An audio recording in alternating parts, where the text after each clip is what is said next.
se ve en el curso de laboratorio, en los cursos de medicina usualmente, ¿no? Preguntas que usualmente dan en los pases de visita o que suelen preguntar, sobre todo con cada una de las series, ¿no? La serie roja, serie blanca y la serie plaquetaria, y su importancia, pues, en lo que sería la transfusión sanguínea, ¿no? Bueno, mi nombre es Aaron Daniel Vargas Chávez, soy médico cirujano ya, un poco extraño decir ya soy médico cirujano. Soy egresado de la promoción 56,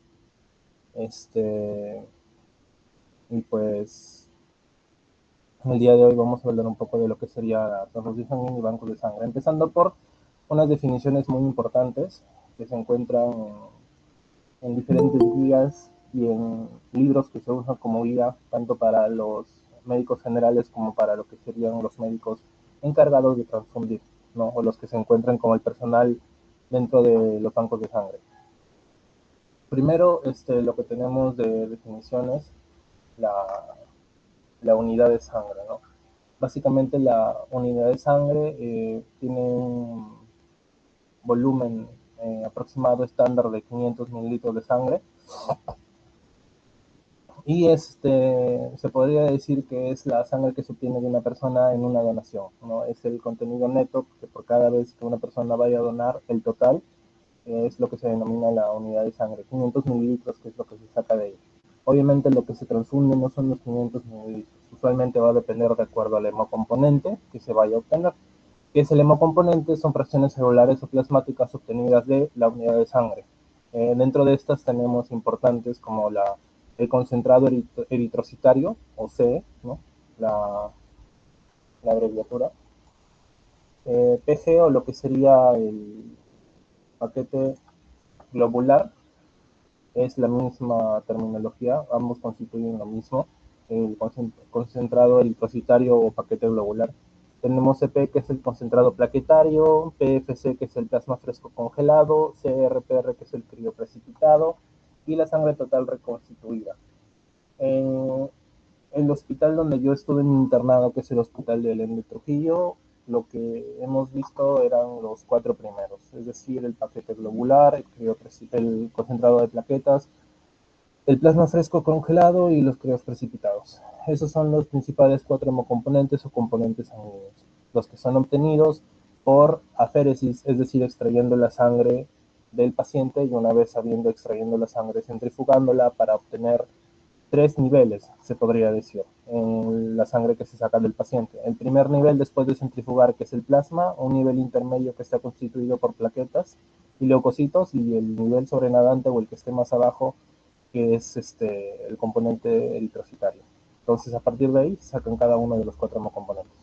Y los hemoderivados, que son fracciones plasmáticas, igualmente proteínas, sobre todo obtenidas en la industria farmacéutica a partir de grandes volúmenes de plasma de varios donantes, no solo de uno. Entonces, en la práctica clínica, ¿cómo es que se puede diferenciar esto? El hemocomponente básicamente usa métodos físicos como centrifugación, la flebotomía o la extracción de sangre, y a partir de la cual se va a obtener una unidad de glóbulos rojos, una unidad de plasma, una unidad de plaquetas y una unidad de crioprecipitados que van a ser conservados para luego ser transfundidos. En cambio, un hemoderivado es usualmente fármacos, ya se encuentran, ¿no? Como por ejemplo la albúmina, que se va a ver más adelante, que es un hemoderivado. Se obtienen a partir del plasma, de lo que sería el hemocomponente, y aparte de la albúmina tenemos como las gamma-globulinas y otros factores de coagulación. Entonces acá tenemos lo que sería la forma como podríamos aprender cuáles son hemocomponentes y cuáles son hemoderivados, porque son distintos, ¿no? Entonces, de la sangre total, que son los 500 mililitros que se sacan, se puede obtener, como les había mencionado, el paquete globular, que es el sobrenadante, que es lo que se encuentra más abajo, y aparte de ello también se podría obtener lo que es el plasma rico en plaquetas, que es lo que se encuentra arriba del paquete globular, cuando se hace la centrifugación. Se obtienen ambos.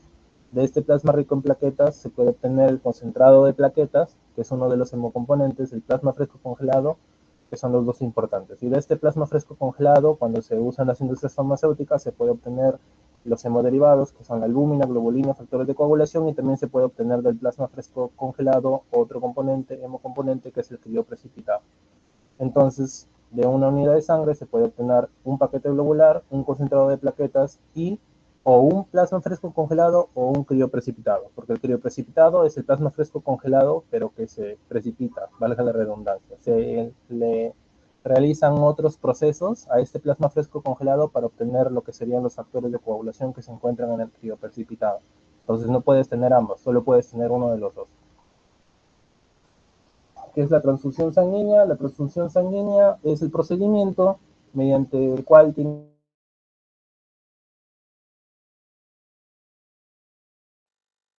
hay transfusiones también depositarias o los factores de coagulación cuando haya problemas o trastornos de la hemostasia. Tiene tres procesos principalmente, lo que sería el proceso de la donación, la flebotomía y los estudios inmunológicos que se realizan a la sangre que se extrae del donador, ¿no? Entonces, en lo que sería la donación, básicamente hay algunas características, como por ejemplo ser voluntaria, ¿no?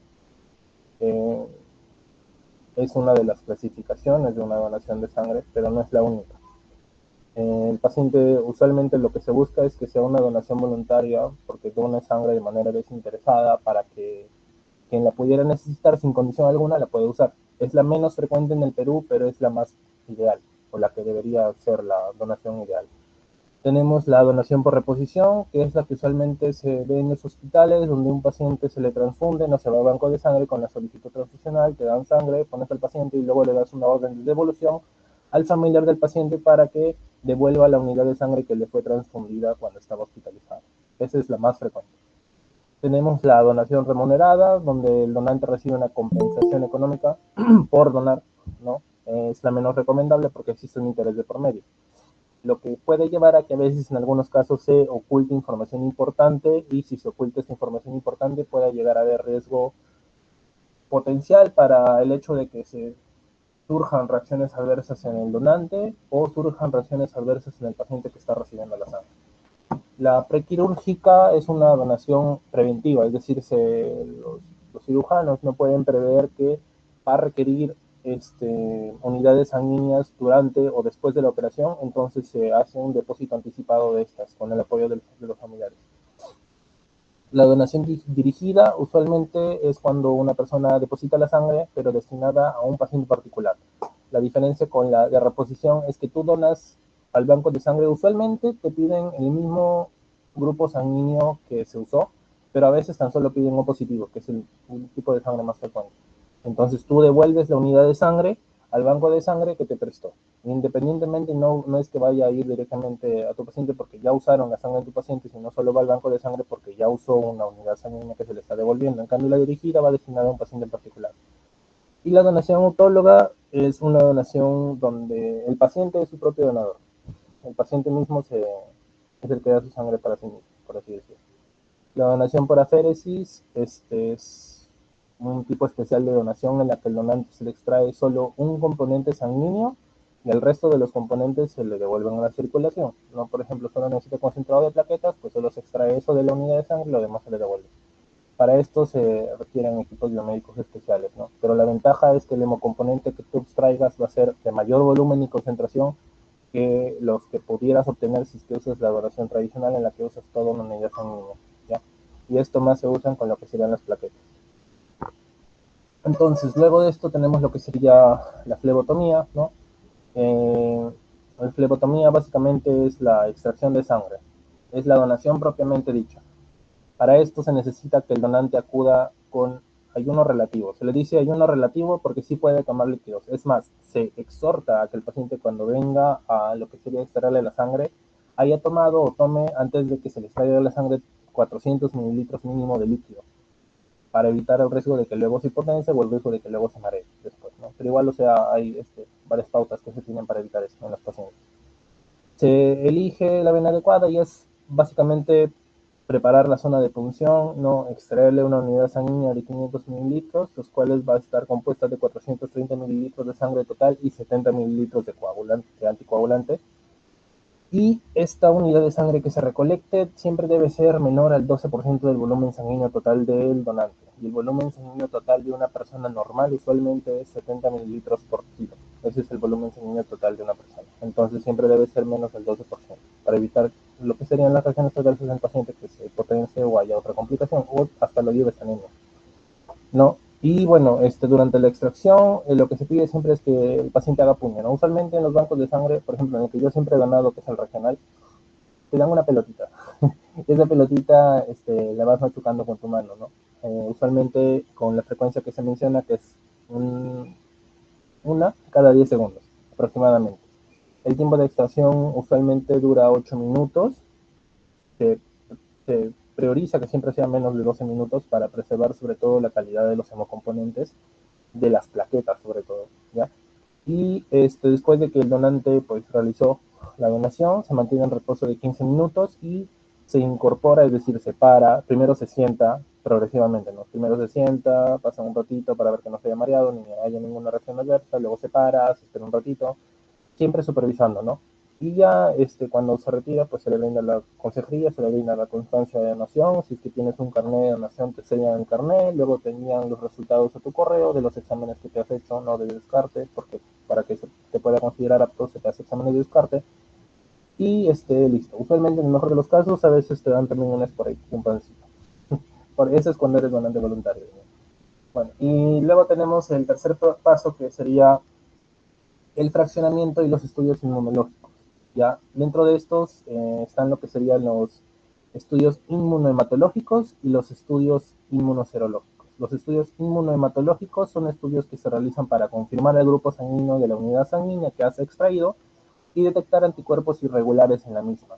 Los anticuerpos irregulares son básicamente anticuerpos que normalmente no se encuentran presentes en la sangre de una persona, pero por el hecho de que estén presentes puede generar reacciones transfuncionales en el paciente que va a recibir esta unidad sanguínea. Entonces siempre se tiene que hacer lo que se denomina las pruebas cruzadas, que vamos a ver más adelante. Y el estudio inmunoserológico es un estudio de tamizaje en el cual detectas la presencia en la unidad de sangre que has extraído, no básicamente de antígenos o anticuerpos, que son los marcadores infecciosos, sobre todo relacionado con infecciones que sean transmisibles por la sangre, hemotransmisibles. Dentro de estas enfermedades tenemos el VIH, tenemos el virus de la hepatitis B, virus de hepatitis C, Trypanosoma cruzi y el Treponema pallidum, que da la sífilis. Y todas estas son de estudio obligatorio en el ámbito nacional, usando ya técnicas de LISA o técnicas de quimioluminiscencia. Si es que hay una actividad o reactividad, mejor dicho, reacción de alguno de estos marcadores para estas enfermedades, se considera no apto automáticamente la unidad sanguínea. Entonces, datos que se piden usualmente a un paciente son los que se pueden observar, ¿no? Básicamente la edad, ¿no? La evaluación física, en la cual te pesan, te tallan, porque hay un mínimo a partir del cual una persona no puede donar, que es el 50 kilos, sin considerar la prenda. El acceso venoso adecuado, signos vitales estables, ¿no? Es decir, la presión arterial sistólica debe estar en menos de 180 y la diastólica en menos de 100, si no ya está en crisis hipertensiva. El pulso entre 60 a 100 pulsaciones por minuto en el caso de los adultos, la respiratoria igual de 16 a 20, ¿no? Y la temperatura normal, es decir, que no tenga fiebre. Luego se realizan análisis de laboratorio en la persona, ¿no? Para ver sobre todo el hematocrito, que a nivel del mar, es decir, donde estamos, el mínimo del hematocrito debería ser 41% para los varones, 38% para las mujeres, y máximo 51%, ¿no? El grupo sanguíneo también, de preferencia que sea positivo, porque es el tipo de sangre más común en la población, aparte que es un donador universal, es decir, es compatible con todos los demás grupos sanguíneos de los receptores que puedan existir. Se realiza una entrevista médica, básicamente en la que se investiga de manera confidencial antecedentes de la persona que va a donar, como factores de riesgo para promiscuidad sexual, consumo de drogas, enfermedades anteriores relacionadas hemotransmisibles o algún medicamento que esté tomando. Y siempre se busca que el paciente, la persona que va a donar sea sincera y pues honesta, no miente sobre esta información. Y luego se da lo que sería la calificación final, el primer y más importante paso para garantizar que la transfusión sea segura, en la cual hay tres alternativas de calificación. El aceptado, donde se acepta a la persona como donante de sangre; diferido, donde la persona podrá donar en otro momento luego de superar el impedimento por el cual no puede donar en este preciso momento. Por ejemplo, está resfriado. A veces es una contraindicación de que dones, ¿no? O que tenga fiebre. Entonces, en ese momento no puedes donar, pero luego sí puedes donar, obviamente. Y el candidato rechazado es la persona evaluada que no es aceptada como donante ni ahora ni nunca, es decir, de manera definitiva, porque tiene un impedimento permanente, ya sea el consumo de drogas, una enfermedad crónica o estar reactivo a alguna de las enfermedades hemotransmisibles. Este es el formato que se usa en los bancos de sangre según la normativa peruana para lo que sería seleccionar entre los postulantes a quienes son aptos, ¿no? En la cual podemos observar, por ejemplo, los datos personales, el grupo sanguíneo, el factor RH, el estado civil, ¿no? Algunas preguntas, como si ha donado sangre alguna vez. Cuando es sí, usualmente esta pregunta da más confianza, usualmente, ¿no? Porque ya es una persona que ha pasado por este descarte mucho tiempo. Pero hay condiciones en las cuales puede cambiar y genera que en ese momento quizás no seas apto. Por ejemplo, eh, si es que eres una persona que si es que eres una persona que se tatuó, no estás contraindicada eh, permanentemente de donar. No eres una persona rechazada, eres una persona diferida. Porque no puedes donar por un periodo de un año, o sea, es lo que se dice, ¿no? Por un año, lo que dice el Ministerio de Salud. No puedes donar por un año, pero obviamente después de que pasó el año, te hacen los exámenes complementarios, los de laboratorio, ¿no? Para ver que no hay ningún problema y si todo sale bien y ya pasó el año, puedes donar sin ningún problema. Antes se pensaba o se tenía el mito de que una persona si te tatúas no puedes volver a donar nunca más. No, solo es el periodo de un año. Usualmente también, ¿no? Si donas sangre los últimos 3 meses, si es así, está contraindicado. No puedes donar en ese momento. Tienes que donarlo ya. Se puso nervioso cuando donó sangre, cuando fue la última regla. Se pensaba también el mito de que si estás menstruando no puedes donar, pero no, no hay ningún problema. No hay ningún problema. Obviamente va a depender de tu corte de hemoglobina que tengas en ese momento, ¿no? Pero no es indicación el hecho de que estés menstruando. Si estás gestando, si das de lactar, si es que has sido operado en los últimos 6 meses y una variedad de preguntas. Y si es que has estado infectado o tienes alguna enfermedad como estas, ¿no? También. Asimismo, se le realiza lo que yo les había mencionado, que son los exámenes complementarios de laboratorio, ¿no? Para ver el grupo sanguíneo, para ver el hematocrito, para ver si está reactividad en las pruebas rápidas alguna de las enfermedades hemotransmisibles y después de ello se califica al donante como apto, como no apto temporalmente diferido, como no apto permanentemente o rechazado. Ahora pasemos al centro de esta exposición, en la cual vamos a hablar primero de los hemocomponentes, que son los componentes sanguíneos, en los cuales tenemos la sangre total, el paquete globular, el concentrado de plaquetas, el plasma fresco congelado, el crioprecipitado. ¿Ya? Lo puse de este colorcito, ¿por qué? Porque así es como te dan las bolsas de estos hemocomponentes, salen de este color, ¿no? La sangre es roja, entonces obviamente por los eritrocitos, ¿no? Cuando tú recojas el paquete globular va a ser rojo, pero en cambio el concentrado de plaquetas y crioprecipitados son amarillos. Entonces por eso lo puse ese color. Entonces la sangre total es la unidad sanguínea tal como ha sido extraída del donante, 500 mililitros, 420 que corresponden a la sangre, 70 100 que corresponden a un anticoagulante o a un preservante. Siempre se conservan a una temperatura de refrigeración de 2 a 6 grados y tiene una duración de 35 a 42 días de acuerdo al anticoagulante que se esté usando. Ahora, el hematocrito de esta sangre total tiene un valor de entre 35 y 45% después de 24 horas de almacenada. Tiene pocos leucocitos, plaquetas funcionales. Esperen un ratito.